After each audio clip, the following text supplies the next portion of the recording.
Hey everyone, it's Jack from WhatCulture.com, repping Fast Count this week. But first of all, I just want to say a big thank you to Finley, who sent this wonderful picture and autograph of Steve Blackman. Thank you very much, Finley, for remembering that Steve is one of my favourite wrestlers of all time. How can't you love this? Back in the day, I never knew why Steve Blackman couldn't be challenging for the WWF Championship. He was, of course, the hardest man on the roster. He could do all this with the sticks. King Ross also got a present. He got some beard oil from somebody this week. I can't remember the name, sorry. And then everyone tried the beard. He was like, "Oh, look at my beard oil." And then he passed it around all the lads in the office with their beards. And they all had a bit. And they were like, "Oh, it makes my beard so soft." And it's just like, come on, guys, can you be a bit sensitive, please? But anyway, I got the better present. I got a Steve Blackman autograph, so good stuff. But enough of that. It's time to live in the here and now. It's time for the Fast Count. First, let's start off with all of this week's WWE news. First of all, Roman Reigns, the big dog, the guy, the three-time WWE champion, I think, he's been pulled from the remainder of WWE's European tour. Tour is going to be really hard to get across in this one. I mean tour. I mean, like, it's my accent. Tour is not a good word to say. He's been pulled from the European dates left on WWE's annual schedule. We don't know the reason for this quite yet, but whatever it is, if it's some kind of personal issue with Roman, we do wish him the very best, and hopefully he can get back on track pretty soon. Oh my god, there's been a fight backstage. Everyone loves a fight backstage. Of course, you'll have heard of this by now. It happened quite a few days ago. Chris Jericho in one corner, Sin Cara in the other. I will break down what happened for you right now. So basically, the WWE lads were touring around the UK, and they were in between, somewhere in between Leeds and Scotland. So we'll say they were in Newcastle because that's where we are. Apparently, Sin Cara, according to various reports, was making annoying noises on the bus, and then everyone was like, "Stop it, Sin Cara," and he was like, nah fam, I'm gonna keep going, meh, or whatever the noise was, meh. And then Jericho was like, "Just stop it, mate." And then he apparently Sin Cara, threw a punch at Jericho, and then there was a scuffle, and Sin Cara was kicked off the bus. But in the meantime, before Sin Cara got kicked off the bus, Jericho bit his fingers. I think we can chalk that one up as a win for Jericho on points, but Sin Cara still retains his never to be knocked out record in backstage confrontations. In all seriousness, this could spell a lot of trouble for Sin Cara because this is the second altercation he's had this year. He of course had a fight with Simon Gotch as well earlier on, and does he really have the leverage to be behaving like that backstage? I'd suggest not, but we'll see what happens. I never actually imagine what the noise might be until you made it. Yeah. What would he be doing? It could be just lucha. Just do lucha. I still think nah. Nah. And finally, there is big news concerning one of those traditional Survivor Series matches coming up next week. Baron Corbin is out of Team SmackDown, and Shane McMahon is in. Now, Ben Potter talked about this a lot on Ups and Downs this week. Is it good or is it bad? Is it an up or is, I mean, there'll be no ups and downs on Fast Count, of course, because this isn't ups and downs, but is it good or is it bad? Is it because Shane's really entertaining and he probably makes more of a compelling member of the team than Baron Corbin would, but on the other hand, Corbin is, of course, younger, an actual wrestler, and, you know, someone who WWE seem to have been getting behind over the past few months with regards to a push. Could that be slowing down now? Could he be in some sort of sticky situation backstage? Could he just not be doing as well as WWE thought? Whatever you think, the facts remain. Shane McMahon's in the team, Baron Corbin's out, James Ellsworth's the mascot. Team SmackDown is confirmed as Banter Team. Hashtag Banter Squad at Survivor Series. Come on, the SmackDown. I want the SmackDown to win. Who do you want to win? SmackDown's the correct answer. And now for all the news from elsewhere in the unbelievable... No, I'm running out of ways to say this bit.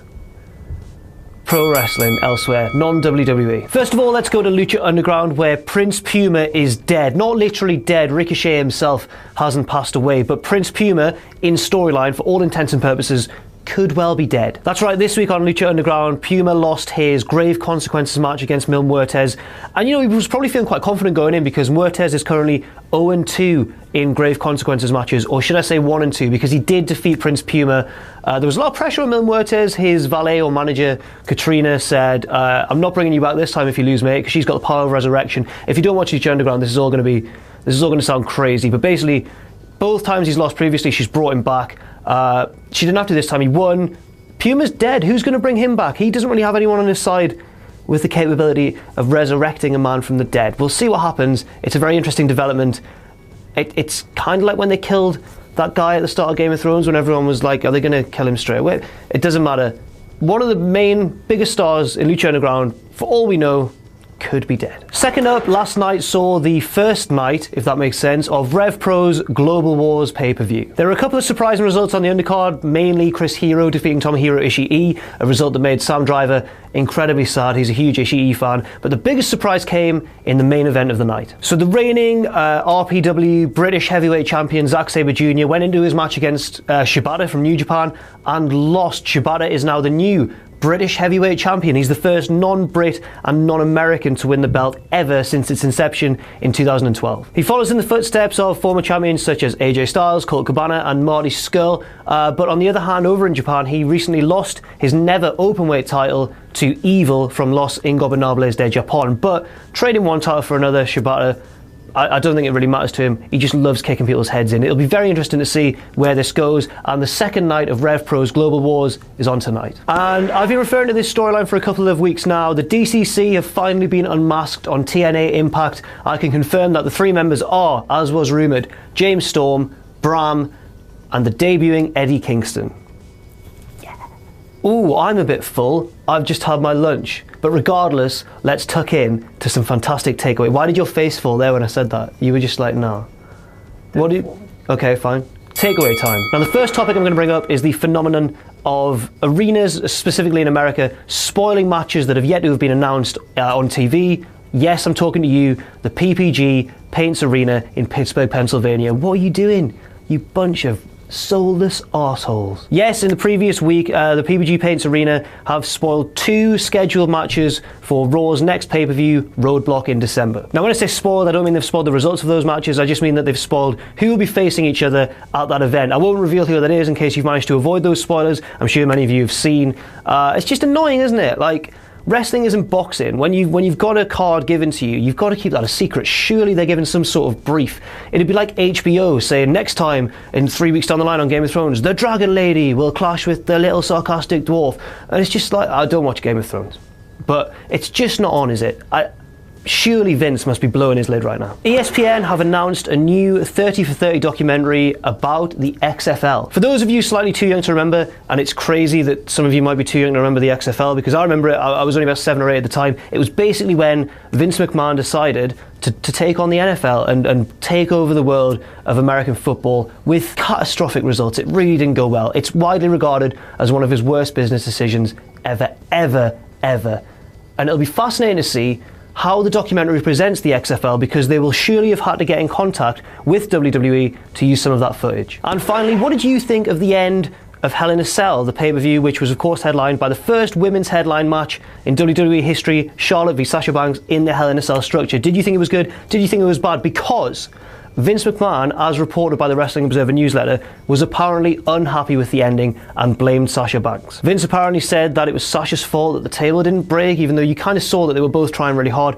He didn't really blame himself for pushing through the decision to put Charlotte over in Sasha's hometown, and he really thought that Sasha was to blame for some reason, and apparently a few people spoke up backstage in her defense and said if anything, Charlotte should have grabbed a handful of tights or put her feet on the ropes, something heelish, in order to make the ending of the match a little bit more kind of contestable rather than just a clean win for Charlotte. But regardless, what did you think, and do you think Vince is right to criticise Sasha so much? So that's all for this week on the Fast Count. Thank you very much for watching. I've been Jack from WhatCulture.com. Richard's checking his watch, so this shoot's obviously taken a hell of a long time. Here's some more swear words for you to add out. Fuck. You can follow me on Twitter at Jack_the_Jobber, and I'll see you soon. Hello, magazine called Wrestling. That's right, it's time for issue 3 of Wrestling, this time focusing on the 100 greatest wrestlers of all time. That's been decided by our votes, wrestlers' votes, and of course, your votes. There's a big feature on the practice of blading, and of course, a How WWE Should Have Booked written by this guy. This time, How WWE Should Have Booked the anonymous Raw general manager. Not only that, but there are 5 covers of What Culture Wrestling 3 to collect out there. Can you catch them all? I don't care. Wrestling! As ever, you can pre-order the magazine by going to shop.whatculture.com.